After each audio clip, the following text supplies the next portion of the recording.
Alrededor de las 4 de la mañana del 18 de junio se escucharon múltiples y fuertes explosiones en Shanghái, seguidas de la visión de llamas ardientes en el cielo.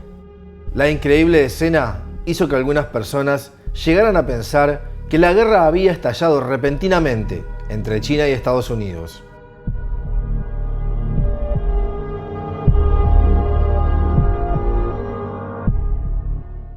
Incendio es menos grave que explosión, pero no hay duda que fue una explosión, y muy grande.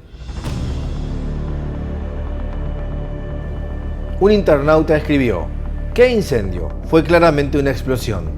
Los edificios a varios kilómetros de distancia temblaban y las luces se balanceaban. Pensé que era un terremoto o un ataque aéreo.